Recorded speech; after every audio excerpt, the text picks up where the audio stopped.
Dream of the Red Chamber Chapter 60.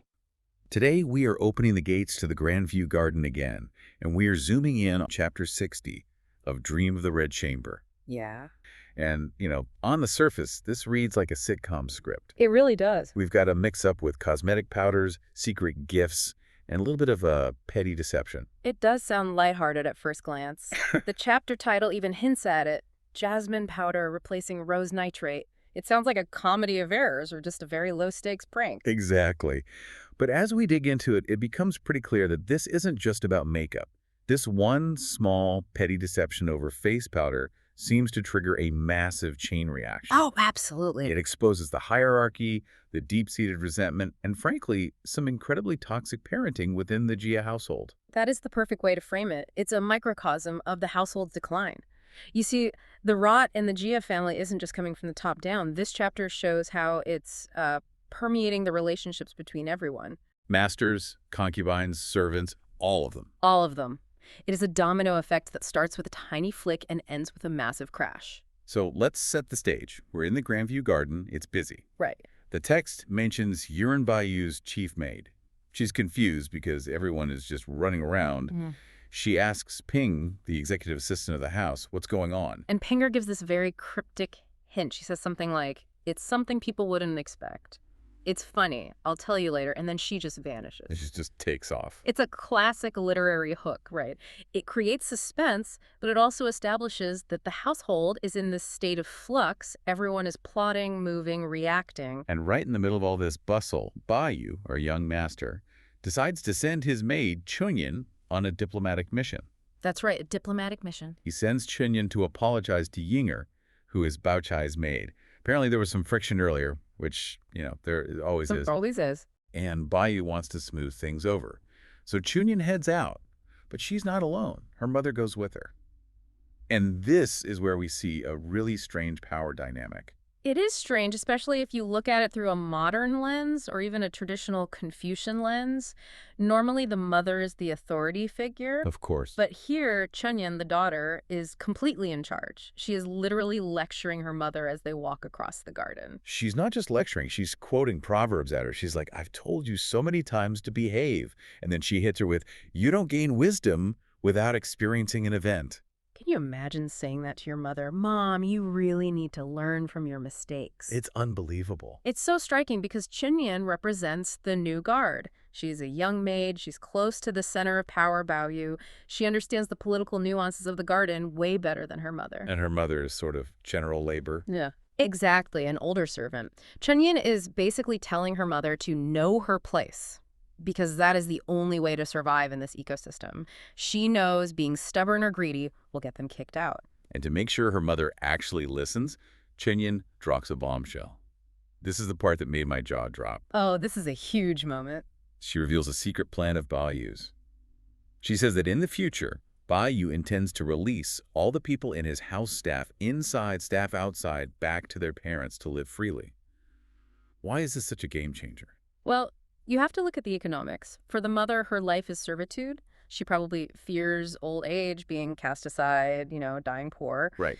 The idea of being released, presumably with some savings or autonomy, it's a golden parachute. It changes her entire incentive structure. Because her reaction is immediate. The text says she was joyfully busy asking if it's true, and once Chunyin confirms it, the mother starts chanting Amitabha. She's pious all of a sudden. She practically converts on the spot. It's superstition mixed with ruthless pragmatism. She realizes her future security depends entirely on Bayo's goodwill. So if she behaves now, she secures that exit package later. It's not a spiritual awakening. No, it's a strategic pivot. A total strategic pivot. She transforms from this grumpy, stubborn woman to being incredibly compliant in like 5 seconds. Wow. It really shows that in this house, information is currency. It absolutely is. So with this new attitude, they get to Hengwu Yuan, the Bao Chai's place. They do the apology. Everyone is polite. They drink tea. But as they're leaving, we get the incident that sparks everything else. Yes, the inciting incident. Ru Guan, who is one of the young actresses living in the garden, stops them. She hands Chunyin a packet. It's Keng Wei Xiao rose nitrate. Okay, let's pause on that. The notes describe this as a cosmetic powder, but is it just makeup? It's more than that. It's actually medicinal and cosmetic. It's made from rose petals and nitrate, and it's used to treat skin conditions like rashes or ringworm, which were common in spring. But it also doubles as a blush. Exactly. So it's a high-end specialty item. You can't just buy this at the market. It's likely custom-made within the garden. And Ruiguan is very specific about where it came from. She Right. tells Chenyin, this is mine, not my mistress's. And that distinction is crucial. She's emphasizing personal ownership. She's giving it to Fangguan, another maid, as a gift between friends. It completely bypasses the masters. So these maids have their own sub-economy. They do. Their own friendships, their own private property that exists completely under the radar of the main hierarchy. So Chenyin takes the rose nitrate to get back to Bayu's place, and Chenyin dismisses her mother at the door. You don't need to go in. And the mother, who used to be so difficult, is now 100% compliant. She just walks away. That's the payoff of the secret Chunyin shared. The mother is pacified. But now, Chunyin enters the danger zone, Bayu's room. This moves us into the second part of our breakdown, the swap. Chenyin gives the rose nitrate to Fangguan. They're whispering, keeping it low-key. And then the mood killer arrives. Bayu's younger half-brother, Jia Huan, walks in with his cousin Jia Kong. And the contrast here is just painful to read. Bayu is the legitimate son, the golden child. Jiak is the son of the concubine, Zhao Yinyang. He is awkward, he feels unloved, and he acts out constantly. And when he enters, the text says Bayu has nothing really to say to them. Just awkward silence. It's that uncomfortable family gathering vibe where you just stare at the floor. But then, Huan spots the packet in Fangguan's hand. He smells the fragrance. And this detail, get this, he bends down and pulls a piece of paper out of his boot to ask for some. Out of his boot. It's so undignified. Aristocrats carry things in their sleeves or in pouches. Keeping paper in your boot suggests he's just scavenging. He sees something nice, Yeah. and his first instinct is to beg for a piece of it. It just paints him as this desperate figure. Total air. And Bayu, being Bayu, just wants to avoid conflict. He says, yeah, give him half. Yeah. But Fangguan, she is not having it. No. This puts Fangguan in a really tight spot. This rose nitrate was a personal gift from her friend Ruiguan. It has sentimental value. She refuses to give it to the master's awkward brother. She tells Bayu, don't touch this one, I'll get some other. But she doesn't have any other rose nitrate. She checks her box. It's empty. She's stalled herself into a corner. And this is where the class dynamics get so messy. Another maid, Musha, she's impatient. She wants to go eat. Right. She just wants to get this over with. So she tells Fangguan, just hurry up. How could they tell? How could they tell? That line is just dripping with condescension. She's basically saying Jia Huan is too stupid or too low class to know the difference between high-end cosmetics and cheap junk. It is a moment of pure arrogance from the servants. It is. They serve Baoyu, the favorite son, so they feel superior to Jia Huan, even though he is technically a master and they are slaves. It's a proxy status. They borrow Baoyu's shine to look down on his brother. So Fangguan makes a choice. She grabs a packet of Moly Fen jasmine powder. Just to clarify for everyone, what's the difference? Is this like swapping Coke for Pepsi, or is it more dramatic? Oh, it's more like swapping prescription medicine for talcum powder. Jasmine powder is common, it's white, it's fragrant, but it's cheap. It doesn't have the medicinal properties or the red hue of the rose nitrate. It's a total knockoff. A complete knockoff, something you can buy anywhere. So she wraps up the cheap stuff and literally tosses it onto the bed platform, the Kang. She doesn't even hand it to him politely. She throws it. That gesture is so disrespectful. And Jia Huan, he picks it up, tucks it into his chest, and leaves, happy. He thinks he scored a victory. It's heartbreaking in a way. He really thinks he won. But this is where the comedy ends and the tragedy begins. Absolutely. Now we get to the unraveling. Right. Jia Huan is playing hooky from school because his strict father is away. He rushes to see his lover, the maid Kaiyun. He wants to show off. He's trying to impress her. He presents the powder and says, "This is rose nitrate. It's better than the silver nitrate from outside." He's trying to buy affection with what he thinks are luxury goods. Look at what I got from the VIP room. But Kaiyun opens the packet and just laughs. She bursts his bubble immediately. She says it's jasmine powder. And then she delivers the line that must have stung so bad. "They are fooling you, the country bumpkin." Ouch. Country bumpkin. That cuts deep. But look at Juan's reaction. He looks closer. He sees it's a bit redder than nitrate, but instead of getting angry at the maids, he tries to rationalize it. He does. He says, it smells good anyway. Better than what's bought outside. Why does he do that? Why defend the people who just tricked him? It's a defense mechanism. If he admits he was tricked, he has to confront the fact that the maids, the lowest rung of the ladder, have absolutely no respect for him. And that's humiliating. It proves he has no power. If he accepts the jasmine powder as good enough, he can stay in his denial. He wants to save face in front of his girlfriend. But there is one person in the room who cares 0% about saving face. Oh, yeah. Zhao Yinyang, his mother. She enters the chat, and she chooses violence. She always chooses violence. Zhao Yinyang is a fascinating, tragic, and terrifying character. She hears that her son has been tricked, and she doesn't comfort him. She goes on the attack against Huan. She gets furious. She tells them to take the powder and throw it in their faces. Yeah. She wants to break the peace. And she's very specific. She says, Bayu is the brother, so we can't attack him, but surely we can confront his cats and dogs, meaning the maids. She understands the hard limits of the hierarchy. She knows she can't touch Bayu, the golden boy. Right. But she feels she should have authority over his servants, so when they disrespect her son, she feels it as a direct attack on her own status. But notice, instead of acting herself, at first she tries to weaponize her son. And the verbal abuse is just intense. She calls him low class, says he has no backbone. She says, I'm ashamed for you. She accuses him of only being tough with her, glaring and stomping at his own mother while letting these little bastards walk all over him. It's a devastating critique because it's partially true. It is.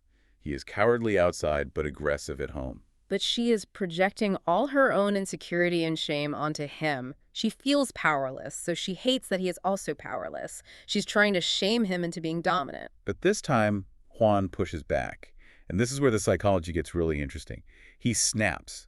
He tells her, you're all talk. You accuse me of being afraid, but you're afraid to act yourself. This is a rare moment of clarity for Huan. He sees the hypocrisy. He knows the cost of rebellion is physical pain for him. He gets beaten. She just rants and yells. But then in his anger, he overplays his hand.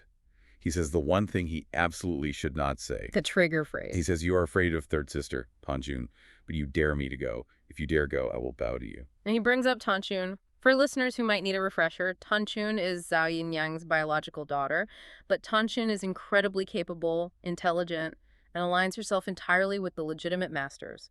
She has effectively disowned her mother socially to survive. So Zhao Yinyang has a massive complex about Tanjun. Massive. Tanjun represents everything Zhao Yinyang wants but can't have.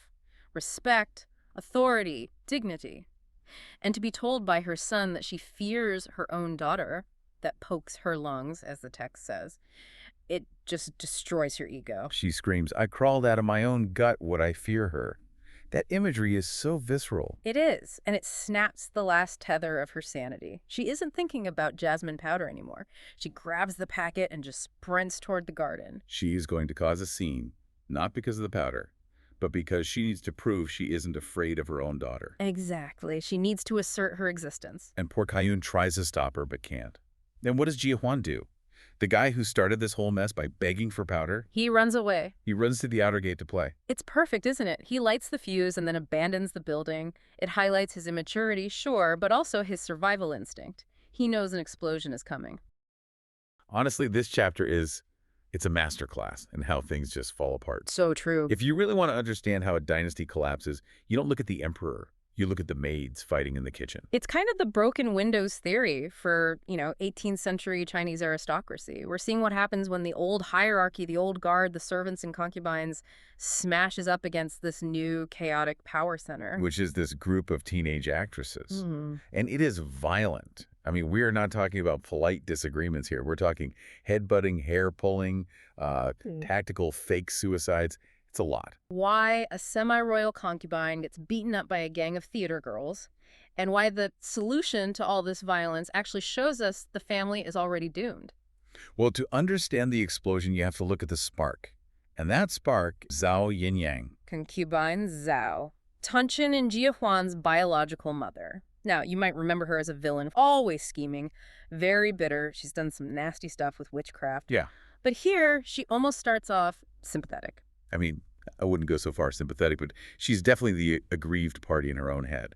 She comes into the garden just fuming. She feels erased. The text uses this really specific phrase for her grievance. Oh, wait. She says the actresses are watching the person to place the dish. Watching the person to place the dish, that is such a vivid image. It's an idiom, right? About serving food based on who's more important, not who's hungry. And Zhao is realizing that even though she's technically a master, Yeah. she's the father's concubine, she has legitimate kids, Yeah. these young actresses just ignore her. They treat her like she's invisible. Exactly. They fawn all over Bao Yu, the golden boy, but Zhao, she might as well be furniture. So she's just stomping through the garden looking for somewhere to vent. And she finds Xia Posey, Granny Xia. Now, in a functioning system, an older servant like Xia, she's supposed to be the pressure valve, right? She should be saying, Madam, calm down, have some tea, let's talk about this. But the system isn't functioning. Xia Posey is part of what I'd call the alliance of the disgruntled. Ha, I like that. She's the dry mother to one of the actresses, Uguan, but she can't stand them. She sees them as these upstarts who don't know their place. So instead of de-escalating, she sees an opportunity. She can use Zhao. She weaponizes her. Precisely. She hands Zhao a strategy. The text translates it so beautifully.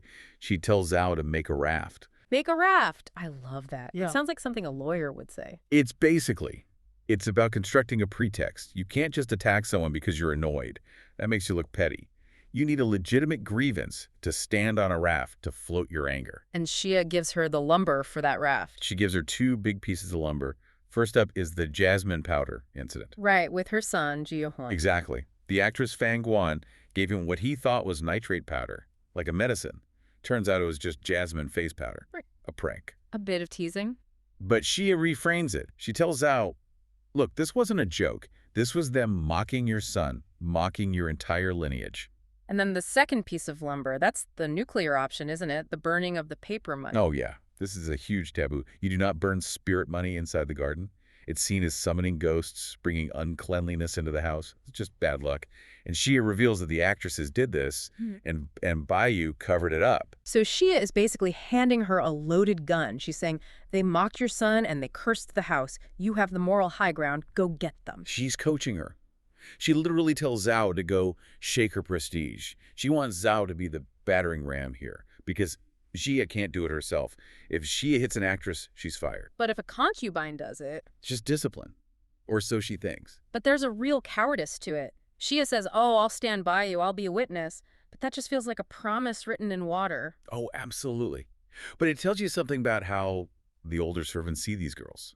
Xia tells Zhao that they aren't genuine goods. Genuine goods. Ouch. It's dehumanizing.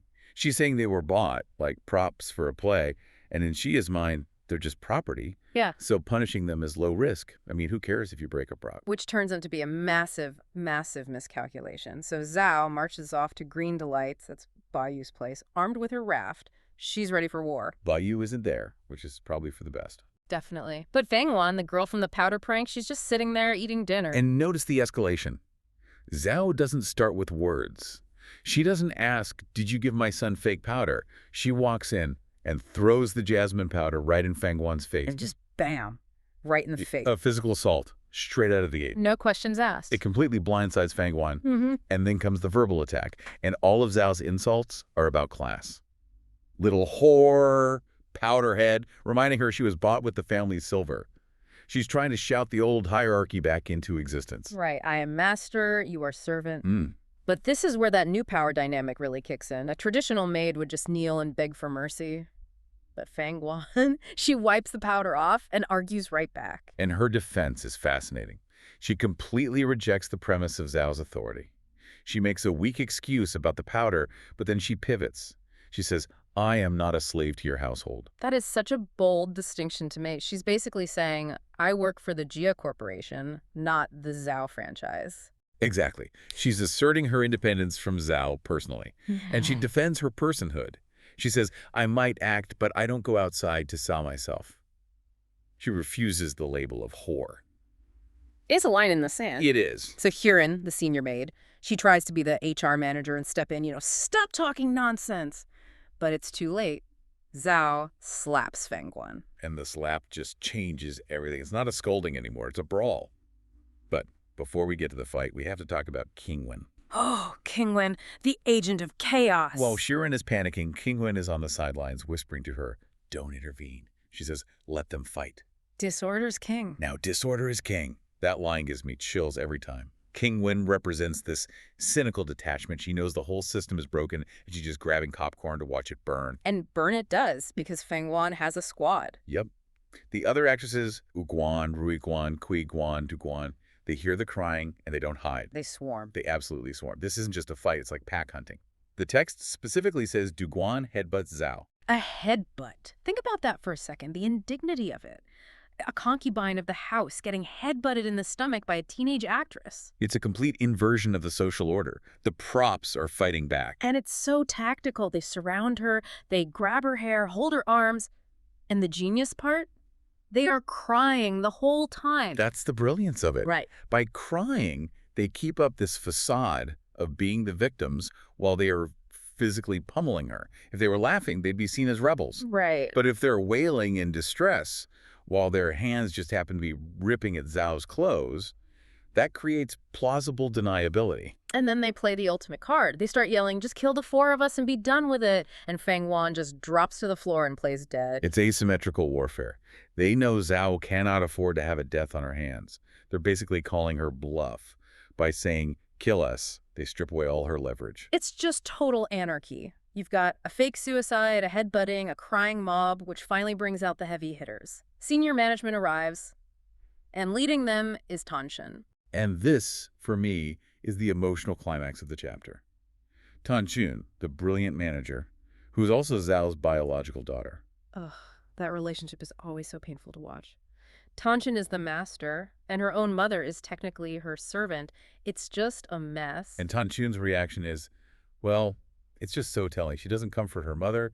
She doesn't even ask if she's hurt. She goes straight into manager mode, interrogation mode. She frames the whole thing through the lens of Taidong dignity, propriety. And she just destroys Zhao with logic. She points to another concubine, Zhu, and says, look at her. No one ever bullies her because she respects herself. It's so harsh. She's telling her own mother that the reason she gets no respect is because of her behavior. If you act like a street brawler, you're going to get treated like one. And then she uses that brutal metaphor, the cat and the dog. She says if a cat or a dog scratches you, you don't scratch it back, you report it to the managers. Which silences Zhao, and it sounds very noble, dignity and all that, but let's unpack what she's actually saying. She is calling the actresses animals. She is. To Tan Chun, the class divide is absolute. The actresses are pets. Dangerous pets, maybe, but still pets. And by fighting them, she argues, her mother lowered herself to their level, to the level of livestock. That's the argument that shames Zhao into silence, not the violence, but the degradation of her rank. Exactly. So Tan Shen wins the battle. She sends her mother home, but she knows this wasn't spontaneous. She can smell that alliance of the disgruntled. Tan Chun is smart. She knows her mother isn't clever enough to come up with that whole raft strategy on her own, so she demands an investigation. And this is where we see just how leaky the garden really is. It's like a high school rumor mill on steroids. Another actress, Aiguan, immediately snitches on Xiapuzi. And the warning chain just activates. A maid warns she is granddaughter, Chanji. Chanji runs to the kitchen to warn her grandmother. Which leads us to that kitchen scene. I think this scene is just as important as the fight. Xiapuzi is there, terrified, and who walks in? Feng Guan, the girl who just got slapped, who just played dead. And look at her. Is she traumatized? No. She is arrogant. She strolls in to order dinner for Bayu. And not just any dinner. A cold, sour, vegetarian dish with no heavy oil. She is flexing. She is showing everyone in that kitchen that she controls what the golden boy eats. This is where the class resentment just boils over. Chanji, the granddaughter of the woman who just tried to ruin Feng Guan, she tries to make peace. She offers Feng Guan a pastry, a cake. And Feng Guan, she breaks it into pieces and throws it to the sparrows. It is such a cruel, calculated moment. You have to remember, for Chanji, that cake is a resource. It's food, it's labor. For Feng Guan, it's just birdseed. Chanji's reaction is so visceral. She says something like, thunder should strike the sinner. She points out the injustice. We were born servants and we have to serve you, the people who are just bought for entertainment. And that's the rot at the core of the garden. The actresses have bypassed the whole system.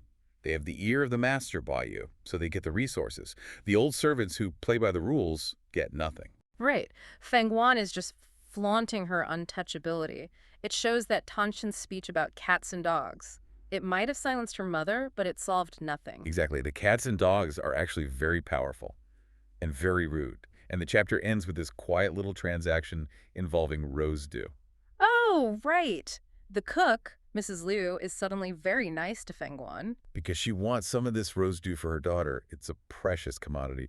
And Feng Guan just confirms she finished the last bottle and promises to get more. It's basically a bribe, isn't it? Buying favor. It's the economy of the garden. Feng Guan gets luxury goods from Bao Yu to give to the staff, like Mrs. Liu, to make sure she gets good food, good treatment. It's all about these little alliances. So the rose dew is the currency of corruption. It is. It buys silence. It buys loyalty. If you're in the loop, like Feng Guan, you have rose dew. If you're out of the loop, like Zhao or Xia, you have nothing. Tanshin's lecture about dignity just feels so hollow when you look at it that way. She's preaching ethics while the whole place runs on a black market. That's the tragedy of it.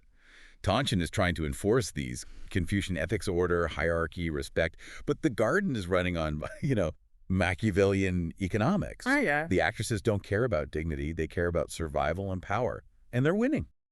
If you want to understand how a massive household like this actually runs, you have to look at its informal economy. Exactly. It's not about the official wages. It's about access. It's about gifts, and it's about who you know. It's about who holds the keys to the good stuff. And we have a perfect case study for this in Chapter 60. We're going to track the movement of two very specific items, a bottle of rose dew and a box of something called Foolinfrost. Which, I mean, they sound like things you'd find on a luxury spa menu, but here they're basically contraband. They're currency. And tracking them uncovers this whole web of ambition, office politics, romance, all of it happening among the servant class. Okay, so let's set the scene. We are below stairs, as you said. We're with a woman named Mrs. Liu. Yeah. What's her deal? Mrs. Liu's is our anchor. She's a cook. So in the Jia family hierarchy, that's respectable, but it's not elite. She's not a personal maid dealing with jewels and hair. She handles the rice. Essential but invisible to the top brass. Precisely. But she has an asset, and that asset is her 16-year-old daughter, Fivey. Those are in the text, right. And the book paints this really specific picture of her. She is stunningly beautiful. Like, the author compares her directly to the heavy hitters of the maid world pinger, Siren. Wow, that's a huge compliment. Those women are basically the executive assistants of this entire estate. They have immense power. She's got the hardware, but the software's a bit glitchy. The text says she has a weak illness. She's frail. And that's a problem. In this world, being frail and beautiful is for the tragic heroines, like Lin Daiyu. For a servant, that just sounds like a liability. It is. If you can't do hard labor, what good are you? So this is the problem Mrs. Liu is trying to solve. She's got a daughter who's too beautiful for a common marriage, but too sick for common work. So she comes up with a plan. She does. She wants to get Fivey a job in Bayu's personal quarters. Why Baiyu specifically? It's a very calculated move. Yeah. The work in his room is famously light. He's indulgent. He doesn't beat his staff. And there are so many maids there already, you can kind of just blend in. Plus, there's that rumor that Bayu will eventually set his maids free. So it's an exit strategy. But she can't just apply for the job. No. There's a hiring freeze on, which we'll get to. She has to use the back door. So she's been strategically grooming a contact, Feng Guan. Ah, one of the former actresses. She works for Baiyu. And Mrs. Liu has been buttering her up, giving her extra nice meals from the kitchen, prioritizing her orders. Yeah. It's the first step in the favor I economy. give you good food. You owe me access. And that favor gets called in with the rose dew incident. Right. Let's get to the heist. So Feng Guan goes back to Bayu's apartment. The timing is chaotic. Bayu's just dealt with some family drama with his concubine mother, Aunt Sao. But Feng Guan sees her chance. She asks Bayu for some rose dew for Fivey. And Bayu's reaction says everything about him, doesn't it? He doesn't check the inventory. He doesn't ask any questions. No, he just says, I don't really drink it. Take the whole bottle. Yeah. For him, it's just stuff. He's at the top of the pyramid, just scattering resources without a thought. But for everyone else, this is a massive transfer of wealth. What does it even look like? The text describes it's a 5-inch glass vial, and the liquid looks like rouge when you hold it to the light. It's so foreign that when Mrs. Liu gets it, her first thought is that it's Western grape wine. That's such a great detail. It just shows the class gap right there. She doesn't even know what she's holding. Feng Guan hands it over. It's only partially full, but she says, take the bottle too. Even the container is valuable. And Fivey's reaction is just so honest. She's standing there inside the garden for once, and she says she feels better already. It's the placebo effect of status. Yeah. She literally says the back area is boring, just rocks and walls. But here, inside the perimeter, Even the air feels medicinal. But she wants more than just the medicine. She asks about the job, and that's where they hit the wall. Yes, the hard wall of household politics. Yeah. Fang Guan has to let her down gently. She says, yes, technically there are 2 vacancies. One maid left, another was fired. So the spots are open. Why can't Fyvie just slide in? Because there is a new sheriff in town, Tanshin, Bayu's half-sister. She's managing the household now. and she's on a warpath against corruption. Fang Guan uses this incredible metaphor. She says Tanshin is looking for someone to tie to a raft. Make an example of. A public example. To prove she's impartial, she's been rejecting requests from her own mother, concubine Zhao. So if she's saying no to her own mom, Then nobody else dares to ask. That is some sharp organizational leadership. To prove you're serious about reform, you punish your own side first. it works. Even Pinger, who is maybe the most politically savvy person in the whole book, advises them to wait. She says, delay a day. Don't run right into the net. Strategic patience. But Fyvie is 16 and desperate. She is. And she gives 3 reasons why she needs this job right now. Mm-hmm. It's a perfect mix of vanity, economics, and almost superstition. Okay, what are they? First, face. She wants to give her mother bragging rights to prove it wasn't in vain that you raised me. Social capital. It matters. Second, hard cash. She wants the monthly allowance to help the family. Makes sense. And the third? Health. This is the fascinating one. She basically argues that getting this job will cure her illness. She says if her mood improves, she won't need medicine. So she's framing her employment as a cost-saving measure. It's a desperate pitch. Let me work so I don't die. And Fang Guan promises to keep trying. So she leaves, and now Mrs. Lu is holding this precious rose dew. And this is where things start to get risky. Because she doesn't just save it for her daughter. No. She decides to become a distributor. She wants to skim a little off the top. She has a nephew who is sick with heat stroke. And Fyvie, who is actually much sharper than her mom here, pushes back. Fyvie is paranoid, and she's right to be. She warns her, don't do it. She knows this bottle is basically contraband. If anyone asks where a cook got imperial-grade rose dew, what's the answer? It looks like theft. Exactly. But Mrs. Lu has this different mindset. She's like, we earned this. Are we thieves? She sees it as a valid payment for her good service to Fang Guan. So she ignores the warning. Ignores it completely, pours half of it into a cup, and takes it over to her brother's house. And, it works. A nephew drinks it with some cold well water and instantly feels better. So the favor is paid forward. Fang Guan pays Mrs. Lu pays her nephew. But then the antagonist enters. Yes. Just as Mrs. Lu is basking in the glow of being the rich aunt with magic medicine, a group of young men arrive, and one of them is Qian Huai. Okay, let's profile this guy. He's not just some random suitor. No, he's a shark. Qian Huai is the nephew of Aunt Zhao. The same Aunt Zhao, concubine mother. The very same. Which makes him sort of a cousin to Tanshin. He works at the treasury, he has connections, he has money, and he has a serious grudge. Because he wants to marry Fyvie. He's obsessed with her, but she keeps rejecting him. And this is where the class ambition really shows. Qian Huai should be a good match, but Fyvie sees herself as above him. She's holding out for that job in the garden, refusing to settle for the accountant in the outer circle. And Qian Huai is furious. The text says he's angry and ashamed and is plotting to force the marriage. So when Mrs. Lu sees him, she panics. She knows how dangerous he is. She makes up an excuse, oh, I have to go serve rice, and tries to bolt. But she doesn't leave empty-handed. This is where the second item comes in, the fooling frost. Right at the door, her sister-in-law stops her and hands her a package, a return gift for the rose dew. And the origin of this gift is just as shady. Oh, absolutely. The sister-in-law explains that her husband, Mrs. Lu's brother, works at the main gate. A Cantonese official came to visit and gave them this stuff as a gate gift. Which is a bribe. Let's just call it what it is. 100%. It's a tip. So you have rose dew flowing down from the masters and fooling frost flowing up from outsiders trying to get in. And both end up with Mrs. Lu. What even is fooling frost? The description is wild. It's poria, a kind of fungus from pine roots. But this is the super processed pure white powder from 1,000-year-old pines. It's basically a high-end nutritional supplement. And the instructions for how to take it are very specific. This is the part that always gets me. The sister-in-law says the best way to take it is mixed with human milk. Human milk? You're kidding me. I am not. For maximum benefit, yes. If you can't get that, cow's milk will do. Boiling water is a last resort. What does that even tell you about their world, that human milk is a suggested mixer? It speaks to the extractive nature of their health fads, the idea that the bodies of the lower classes, wet nurses, are just resources for the health of the rich. But the gift is for Fivey. Yes, explicitly. The sister-in-law says it's to cure her illness. And here's the irony. She tried to deliver it earlier, but Fivey had locked the door because she was inside the garden getting the rose dew. The two cures literally passed in the night. It's a perfect closed loop. The liquid rose dew goes out, the powdered fueling frost comes in, everyone is trading up. So Mrs. Liu has the box of white powder. She's heading back to the garden, probably feeling pretty good about her day. Until she gets to the gate. And the mood just shifts. She runs into a servant boy. A little monkey, she calls him. He's laughing, but what he says is chilling. He says, "Where have you been?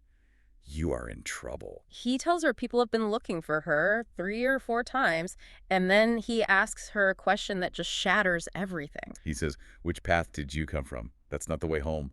I'm starting to get suspicious." And that's where we leave her, standing at a gate, holding a box of unexplained powder with a bottle of unexplained dew back in her kitchen, while the authorities, run by the ruthless Tanshin, are hunting for her. It brings us right back to that main tension. Mrs. Liu and Fivey think they're playing the game. They're networking, trading favors. But they're playing this game during a crackdown. Exactly. In a stable system, these gifts are perks. But during a political purge, which is what Tanshin is running, perks start to look a lot like evidence. And we still have Qian Wai, the antagonist, plotting in the background. Mrs. Liu thinks she's just being a good mom, but she's accidentally created a glass vial trail that leads right back to her daughter. And it really makes you think about the fragility of this whole ecosystem. They're all hustling to survive. But one wrong move, one intercepted package, and the whole thing could just collapse. It makes you question what a gift even is in this novel. Is the rose dew a blessing or a liability? I mean, in the story of the stone, a gift is almost always a debt. And debts have to be paid.